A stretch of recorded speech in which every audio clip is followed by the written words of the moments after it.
Good morning, my name is Will Kelly and I'm here to talk to you today about one of the world's current foremost architects and why he should be nominated into this institution's Architecture Hall of Fame. Bernard Tschumi is a deserving candidate to elect into Clemson University Students' Architecture Hall of Fame.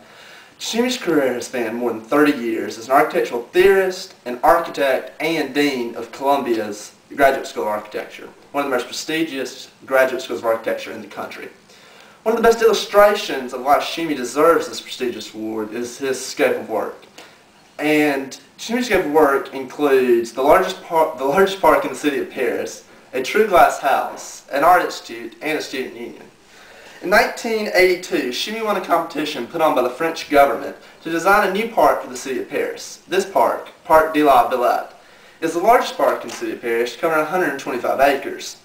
It also has a personal relationship to us as Clemson University architecture students, for the first thing we saw in our first semester of Architecture 101, was this project, Parc de la Villette, on the first slide on the first day.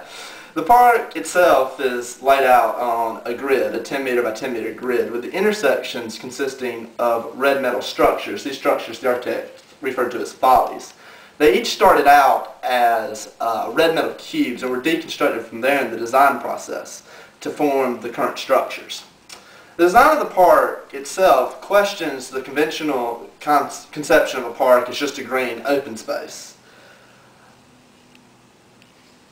While there is plenty of grass here, the park is clearly designed to express the fact that it is artificial and domesticated, a point that Tschumi has wrote on to a great extent. Several thematic gardens are incorporated into the scheme, offering places of discovery and unexpected encounters and juxtapositions between seemingly natural and man-made artifacts. Tschumi's conception for Parc de la Villette was an environment celebrating modernity. 26 buildings, they're bright red, sculptural, and dynamic, almost suggestive of Lego sets as a child, spread over the 125 acres. They include walkways, conference rooms, restaurants, a first aid station, children's centers, cafes, along with the park, the landscapes, and the promenades.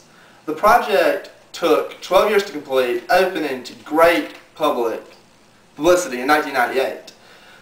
The park itself still to this day attracts over 10 million visitors a year. As the architect has pointed out, it attracts more yearly visitors than Euro Disney, as Tschumi himself was quoted as saying in the September 1999 issue of the Columbia Record.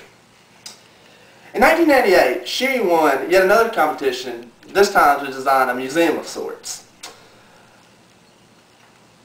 The museum was for MTV music videos to be part of a festival celebrating audio and visual accomplishments in Groningen, the Netherlands. And instead of an enclosed space that you would typically think of as a museum, Tschumi designed a glass building, all glass, and opened it up to the site.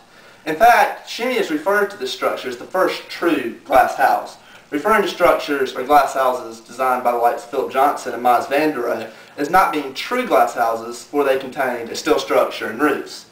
The glass video, in fact, is made up entirely of glass, structure, walls, and all supporting elements. In fact, the only material in the structure that isn't glass is the steel bands used to hold the sheets of glass together. As you progress through this gallery, you watch MTV music videos on multiple screens. As you do this, others on the site can observe you and your reactions to the videos through the glass. Therefore, the observer in the museum actually becomes an installation exhibit to the passerbys outside. With the multiple TVs blasting these music videos, at night the gallery transforms the site into an event in itself. For at night the space is like multiple mirrors and reflections bouncing back and forth. This reflective quality is what leads the architect to state, the structure questions what reality and virtual is, whether the envelope is real or spectral. Here the building becomes the event. Tschumi is also quoted as saying, "I like competitions. You can develop an idea, and then if you win it, you just go ahead and do it."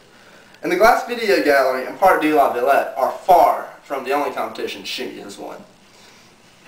In 1984, Tschumi won another competition to design a French public space, this time an art center. Conceived for new art forms of the 21st century, Le Fresnoy, the National